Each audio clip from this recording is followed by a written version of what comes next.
Sankai kutalio Tokyo barwaqado Daisiyay daawada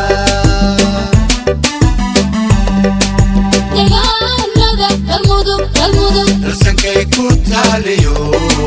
Tokyo barwaqado Daisiyay daawada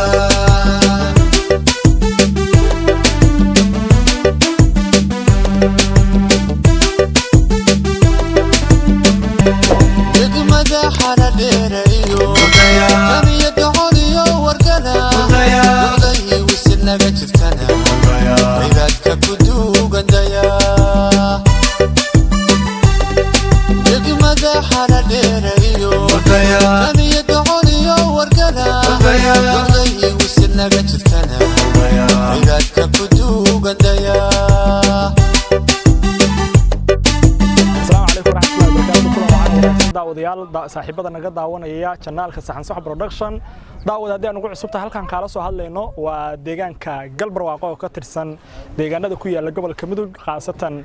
waxa uu deegaankan hoos tagaa magaal xeebeedka Hobyo ee rugta ganacsiga Galmudug dabcan waxaan idin soo gudbin doonaa muuqaal ku saabsan xaaladda guud ee ka jirta degmadan Galbarwaaqo iyo waliba sida dadka deegaanka ay oo hawlgalaan isla deegaankan baayo kala duwan oo deegaankan ka jira iyo waxyaabo kala duwan ayaan kugu soo gudbin doonaa daawad hadaan ugu cusub tahay ha ka hilmaamin subscribe tiraad la socosho wanaagsan waxa muuqaalkan iga saaciday Cabdifitaax Saqle iyo waliba saaxiibkay Liban Cajiib Haaji magacaygu waa Mahad Usmaan Kaarshe waxaan ka mid ahay dadka halkaan ugu yimid maanta inay soo boqdaan deegaankan ruuxaantii aad baan ugu faraxsanahay inaan joogo beerta New Barwaaqo oo fikirkeeda uu lahaa oo milkiilaheedu ka yahay Duraan Calaad ruuxaantii isma dhahayn Mudug iyo agagaarka Galbarwaaqo ayaa la yaanyadan gaduudka ay ka baxaysa iyo noocyo inta ka badan oo khudaar ah oo kala duwan dalaggan ka soo reer ruuxaantii aad baa uga helnay aniga tiimkii la socday waana kuwa lagu farxo waxaan rajaynayaa dadka deegaankan oo dhan inay ku daysadaan isla markaana ay la yimaadaan ayaguna beeraqwan ka sii ballaaran ruuxaantii aad baan ugu faraxsanahay halkan waxaa ka baxaya dhammaan khudaarta dalka ka baxda marka waxaan ogaanaynaa in deegaankani uu ku fiican yahay dhammaan ku beerashada qaybaha dalagga iyo khudaarta kala duwan waxa ka baxay waxyaalo kala duwan sida galeeyda masagada iyo digirta iyo waxyaalahaasna waa ka baxayaan waxyaalihii kale koonfur laga dooni jirana halkan way ka baxayaan ayadoo la ogyahay in deegaankan uu caan ku ahaa dhaqashada xoolaha kala duwan haddana waxa maanta arkaynaa inay soo go'ayaan oo haddana ay lagu abuuran karo dalagii iyo khudaartii loo baahnaa magaalada u baahnayd aad iyo aad baa bismillaahir rahmaanir rahiim magacayga waxa la yiraahdaa Duraan Calaad waxaana ahay maamulaha beertan degmada New Barwaaqo marka koowaad waa salaamayaa warbaahinta Saxan Sax waan salaamayaa iyo bulshada kale ee dhalinyarada ah soo booqatay waa idin mahad celinahay fartoonkii boqolka alxamdulillah beertan wax badan bay ii beernay oo sano ii beernay shaqooyin badan iyo hawl badan baa iga baxay waa la taakuleeyo waxay taakuleeyay hadda ka hor WSB iyo STARO baa iska kaashaday xoogaa biyihii waa ugu yaraadeen biyuhu waa ugu yaryihiin silig waa la sameeyay marka waa ugu yaryihiin biyihina waa ugu yaryihiin bahal cayayaana oo geedaha aboor la yiraahdo salka ka soo qalajinayaana waa ugu bad ayax sanadkii dhawaato hadda sidaas aad arkaysaan waxa gaabiyay bixitaankeedii iyo wixii soo saarmayay wax u dhibay ayax waa naafiyay marka waa u baahanahay in laga caawiyo ama laga kaabo farsamada daawada oo kale biyaha oo kale faafinta beertii intii yarta hadda iyo xareysna waa ugu yaraatay digirtii qaybtaas hadda bannaan oo cilada xoolihii hadda aan ka maarayn laahay waa abuuran tahay si aan ugu maareeyana waa laahay wax soo saarkiina hadda alxamdulillah rabbil caalamiin awal degmooyinkan kale hadda noo dhow ilaa afguduudle inta xagga ugu xigto ilaa wargalo inta u dhaxaysa baa wix ka soo bixi jiray baan kala gaarsiin jiray alxamdulillah marka haddana ayaxii ka bacdigeedna hadda waa barwaaqaysana hadda waa soo kaban rabtaan maantay oo jimcaha waxaan soo booqanay galbarwaaqo anoo booqasho dheer sameeynay degmada markaan kasoo tagnay kadib waxaan soo booqanay degmo beer ku ag taalla degmada galbarwaaqo oo loo yaqaano New Barwaaqo oo runtii ah beer aad u weyn samaysan haddii la yiraahdo horumar badan oo dadka ku nool degmada galbarwaaqo iyo degmooyinka u dhow ay ka heleen adeegyada ama waxyeelada wax soo saar leh. أنا معي عبد الشكور محمد حاشي وكم ذا تيم اللي هذا صوب وقضي دقمة قلب رواقه يدمان دقانة ذا كحيران صدق كله وحن صوب وقضي بيرتا قلب رواقه لو يغانو نيو برواقه وفرسمه اللي هي نكلي هذا دوران علاد وأحدث كدقان نكاسو آد ياد hormariyay oo hormar u horseeday dhammaan deegaanka galbarwaaqo iyo dadka ku xeeran asagoo beerta ay leedahay wax soo saar badan oo ay ka mid yihiin yaanyada qudaarta liinta dhammaan banooni dhammaan inta oo qudaarta nololeedka ah waxaan ku noolnahay degmada galbarwaaqo waxaan nahay maanta dumarka jooga oo ku nool baahida baan ka warramaynaa hadeer wixii dalka ka jira waxa weeye waxaan hadda baahidiis u badan tahay ceelka oo kale oo lahayn maxaan tiraahdaa soolar nool ahayn oo tabar u weynay maxaan tiraahdaa shidaalkii hadba uu naga go'o oo biyaha ay noo go'aan waxa kale oo jira maxaan tiraahdaa staalka oo kale shaqadiisa ay bishaan u dambayso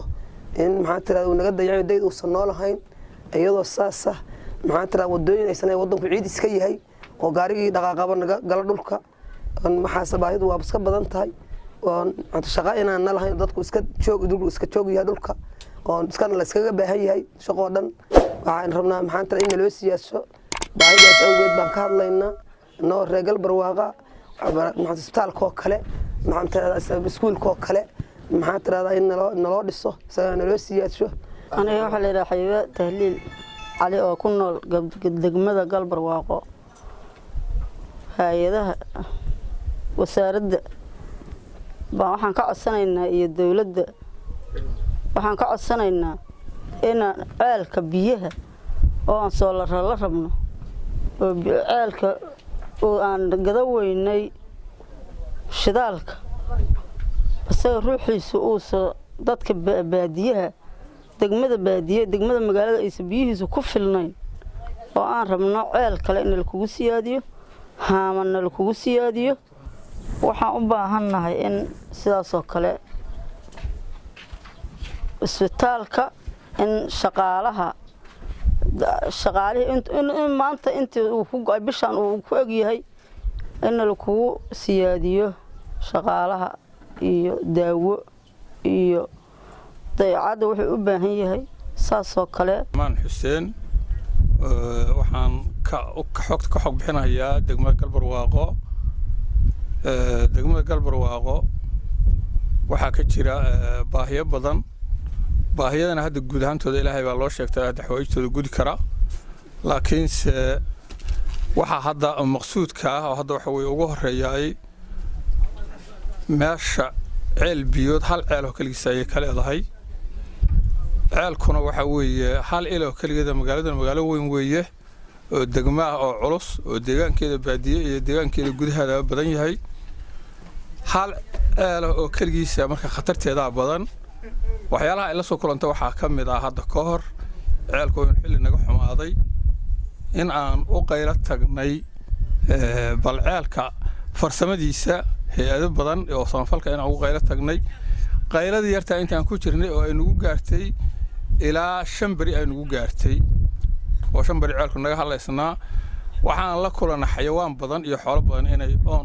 oo baqtiyeen oo sababtiis u baxeen ayadoo ay keenayso ceelkaas maahana wax kale oo ay leedahay in la arag oo ceel kale oo la kaalmaysto waxa weey aan lahayn oo hadda kayd kale oo baraag weyn oo kayd weyn oo kale oo la baxsada aan lahayn ilaahay fadligiisa marka waxay u baahan tahay magaalada galbarwaaqo ceel labaad bay u baahan tahay oo hal ceel meel xamiil karta maahan oo awoodeedu waxa weey way ka badan tahay baahideeduna way ka badan tahay sida kale waxa weey ceelka hadda saacadana waxa weey noo jooga dadka dhaqaale yar iskala soo daristay meeshuna waxa weeye solar ma leh dadkiina shidaalkii wuu la bixi waaday ayana waxay degdegaho u baahan yihiin in laga caawiyo xagga solarka iyo ceelka dayactirkiisa oo ama matoorada xaggeeda ha ahaato oo loo dayactiro hadda waxa weeye si ka ah ama waxa weeye wixii horeeto iska dhalimaystay oo waqti dheer waxa weeye aan waayahan waxa weeye loo keenin oo heedaas manfalku aysan wax hadda cusub waayahan dama u keenin oo u baahan tahay in wax cusub oo ceelka dayactirkiisa bay u baahan tahay aad iyo aad ugu baahan tahay. Assalaamu calaykum waraxmatullaahi wabarakaatuh. Magacaygu waa Burhaan Daahir. Maanta waxaan booqasho ku nimid magaalada Galbarwaaqo oo ka mid ah deegaanada qadiimiga ah ee ka tirsan gobolka Mudug. Magaaladan waxay ugu dambeysay muddo dhowr iyo 10 sano ka hor. Maanta markaa arkay aad baan ula dhacay. Waa magaalo aad u qurux badan oo koriin badan iyo ganacsi badan iyo qurux badan ay ka muuqato. oo bogaadinaya dadka deegaanka iyo ganacsatada magaalada maalgashada inta waa bogaadinaya sidoo kale magaalada waxaa ku talaabsanaysaa horumarro dhinacyo kala duwan leh oo ay ka mid tahay biyaha iyo nadaafadda iyo dadka deegaanka wax muddo inay isugu tashteen oo ku bogaadinaya laftooda waxaan bismillaahir rahmaanir rahiim saaka waxa ka soo baxnay magaalada Galkacyo gobolka Mudug waxa soo gaarnay degmada Galbarwaaqo oo nagu casuumay saaxiibkan Burhaan degmada aad u qurux badan tahay dhismayaal qurux badan ay leedahay soo aragtaan degmooyinka waxa ka mid ah degmooyinka weynka gobolka Mudug waxay hoos tagtaa sheegay Hobyo hadda si fiican loo soo dhaweey waxa ka sugnaa waa gabdhihii iyo dhulkii dhisalahayn degmada xaradheerayo kaniya doqoniyo wargala wadayi wisnaga jirtana wayraadka ku duugandaya degmada xaradheerayo kaniya doqoniyo wargala wadayi wisnaga jirtana wayraadka ku